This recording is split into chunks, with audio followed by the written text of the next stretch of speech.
Alright guys, so in the previous videos, we have seen the impact of the Strait of Hormuz crisis on food, on fuel, the decline in the industrial output, shortage of H2SO4, helium, etc.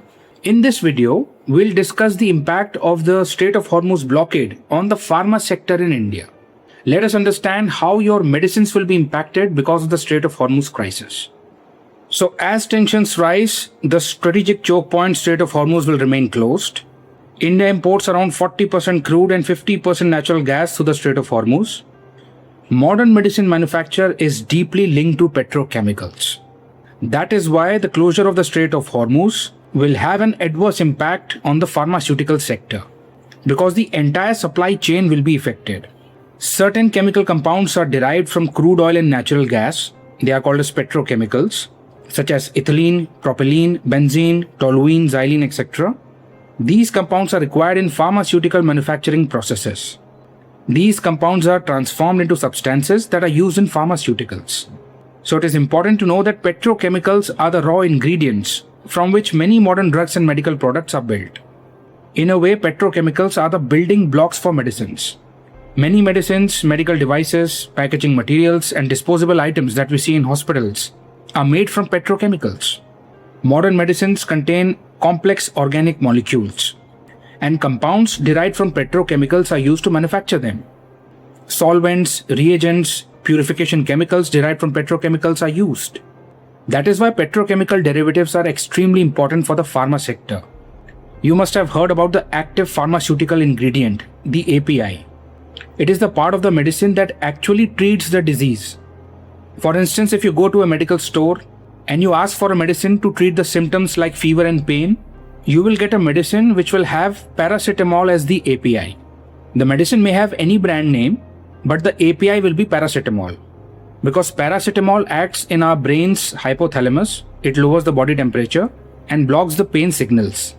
So it is that part of the medicine which actually treats the disease symptoms. The name that you read on the label, the brand name, that will be different. The fillers, binders, and coatings that are used to make that capsule or the tablet that you eat will be different. These are inactive ingredients because they are not actually treating the symptoms. Paracetamol is the API, the active ingredient which is treating your symptoms. So that is the importance of APIs. And chemicals, solvents, catalysts, reagents for APIs, they come from petrochemical industries. That is why petrochemical industries are so important. That is a separate thing that you need fuel for boilers and sterilization.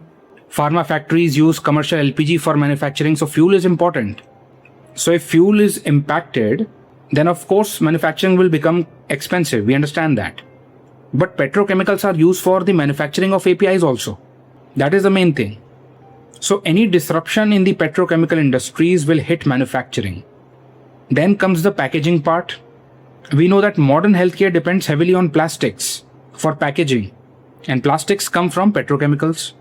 Plastics, packaging material, they come from petrochemicals. The syringe is made from polypropylene. Then you have IV bags, gloves, synthetic rubber.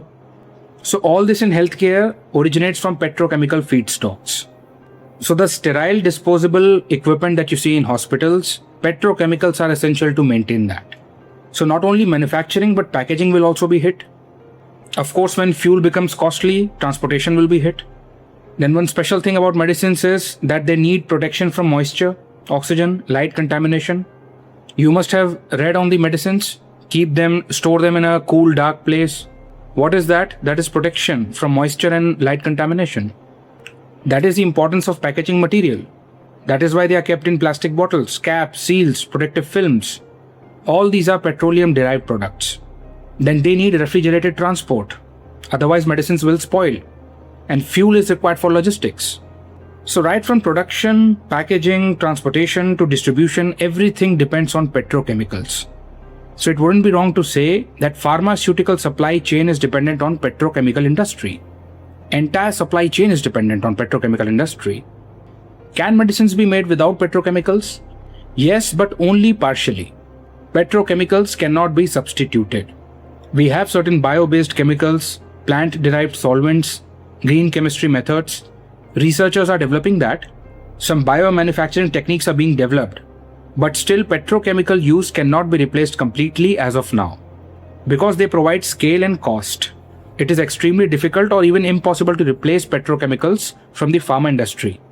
Entire existing manufacturing infrastructure is built around petrochemical feedstocks. We are heavily dependent on petrochemical supply chains. So we can say oil shock directly translates into medicine shock. The prices of the medicines will go up. Now, India is labeled as the pharmacy of the world. India is the world's third largest producer of medicines by volume. India provides affordable generic medicines worldwide. These generic medicines are critical in developing countries. So because of the Strait of Hormuz crisis and disruption in energy, disruption in the petrochemical industry, global south countries would suffer most because they are dependent on affordable Indian generics. Western medicines are extremely expensive. We don't have any alternative suppliers. So the impact on pharmaceutical industry will be global and not just domestic. Logistics will be impacted. All the exports through sea routes, air cargo will be impacted. Air freight prices are already up. Medical supplies are getting stranded. Ships are being rerouted. So that will require extra transit days. This delay will increase the risk of ruining the medicine because it will be difficult to maintain the strict cold chain temperature that is required to keep the medicine safe. So this will be extremely bad, especially for the conflict zones. It will lead to humanitarian crisis. So this disruption in the Strait of Hormuz has increased the raw material cost. It has increased the freight cost. It has increased the packaging cost. It has increased the risk of production halts, companies being shut down. So we need to remember that energy security equals health security. We need to understand the entire supply chain of the medicines. The medicines you go and buy at the medical store, they depend upon maritime security, industrial output, supply chain resilience. There is a vast network of oil, chemicals, logistics, shipping routes. This entire supply chain is under pressure because of the crisis in West Asia. That is the importance of geopolitical stability. So is the government taking any action? Yes, customs duty has been cut. It has been reduced to zero for petrochemical products used in pharma manufacturing. India is also diversifying imports. Basically, Indian government is protecting critical chemical supplies essential for producing medicines. So disruption in oil markets and petrochemical production, shipping routes and entire supply chains will affect the availability and cost of medicines worldwide and not just in India. This also tells us about the importance of pharma independence. Yes, India is a pharma giant, but a lot of upstream dependencies exist. India needs to accelerate strategic diversification and achieve pharma independence as soon as possible. This is extremely important for India's health security.